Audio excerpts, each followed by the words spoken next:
Sebelum kita mulai pembelajaran kita, jangan lupa untuk berdoa terlebih dahulu.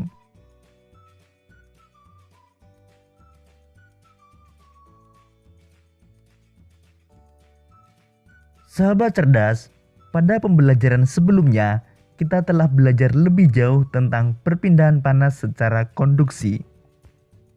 Pernahkah kalian merebus air hingga mendidih? Merebus air hingga mendidih merupakan salah satu contoh perpindahan panas secara konveksi. Nah, sekarang mari kita belajar lebih jauh tentang perpindahan panas secara konveksi. Perpindahan panas secara konveksi. Perpindahan panas secara konveksi disebut juga sebagai perpindahan panas secara aliran. Perpindahan panas secara konveksi ialah perpindahan panas yang disertai dengan perpindahan zat perantaranya. Jadi, pada perpindahan panas secara konveksi, tidak hanya energi panas yang berpindah, tetapi zat perantara juga ikut berpindah. Perpindahan panas secara konveksi terjadi pada zat cair dan zat gas.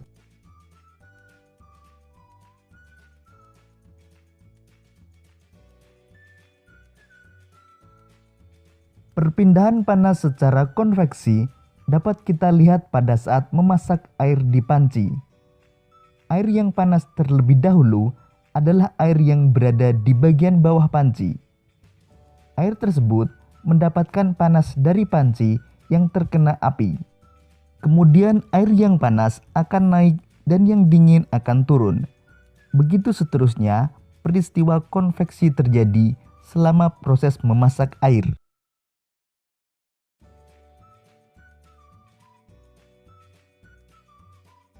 Perpindahan panas secara konveksi dapat diumpamakan dengan kegiatan memindahkan setumpuk buku dari satu tempat ke tempat lain. Ketika kamu memindahkan buku tersebut ke tempat lain, tentu kamu akan ikut bersama dengan buku-buku tersebut.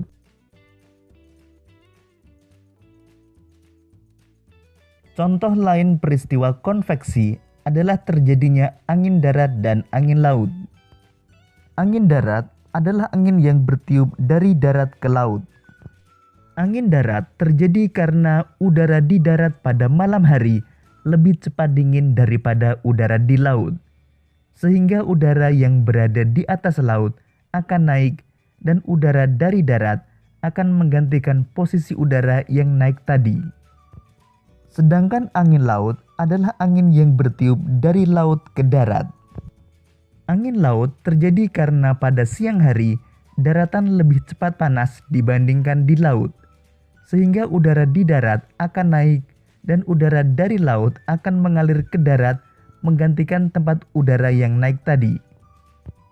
Keadaan tersebut digunakan para nelayan untuk pergi melaut pada malam hari dan kembali ke darat pada pagi atau siang hari. Contoh lain peristiwa konveksi adalah asap cerobong pabrik yang membumbung tinggi. Kemudian gerakan balon udara. Demikian tadi sahabat cerdas, penjelasan tentang perpindahan panas secara konveksi. Sahabat cerdas, dalam setiap seni tari melibatkan penari dan pemain musik. Para penari menyampaikan pesan melalui gerakan-gerakan yang ditunjukkan kepada penontonnya. Pada saat menari, para penari akan membentuk sebuah formasi menari tertentu. Apa itu formasi menari? Untuk mengetahuinya, mari kita lanjutkan pembelajaran kita.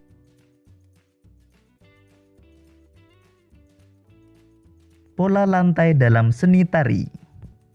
Pernahkah kamu memperhatikan sebuah pertunjukan tari? Pada tari kelompok, para penari membentuk posisi tertentu dalam tarian. Bentuk atau formasi tertentu yang dibuat penari dalam sebuah tari dinamakan pola lantai. Setiap tarian memiliki pola lantai khusus. Pola lantai merupakan garis yang dilalui penari pada saat melakukan gerak tari. Pola lantai ini dilakukan baik oleh penari tunggal, berpasangan, atau penari kelompok. Dalam tarian terdapat dua pola garis dasar pada lantai, yaitu garis lurus dan lengkung.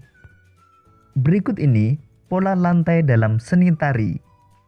Ada yang membentuk garis horizontal, garis vertikal, garis miring atau diagonal, dan garis lengkung.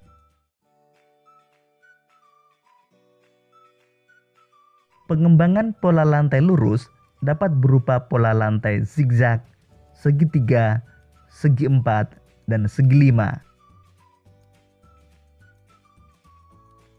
Pola lantai lengkung dapat dikembangkan menjadi berbagai pola lantai antara lain berupa lingkaran, angka 8, garis lengkung ke depan, dan garis lengkung ke belakang.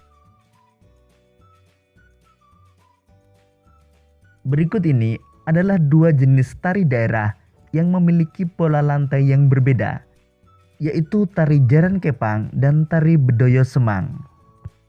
Tari jaran kepang mempunyai pola lantai gabungan antara pola lantai lurus dan lengkung yang sederhana.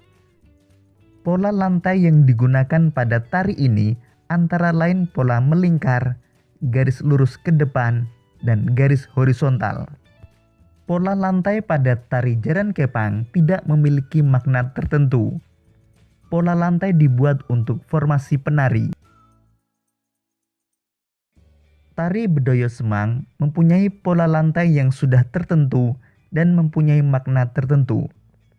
Pola lantai yang digunakan pada tari ini pun memiliki nama tertentu, seperti gawang jejer wayang, gawang 3-3, gawang perang, dan gawang kalajengking. Berikut ini pola lantai yang digunakan pada beberapa tari daerah. Tari saman dari Aceh menggunakan pola lantai horizontal. Tari sekapur sirih dari Bengkulu menggunakan pola lantai lengkung ke depan. Tari pendet dari Bali menggunakan pola lantai lurus dan melengkung. Tari piring dari Sumatera Barat menggunakan pola lantai lurus segi empat.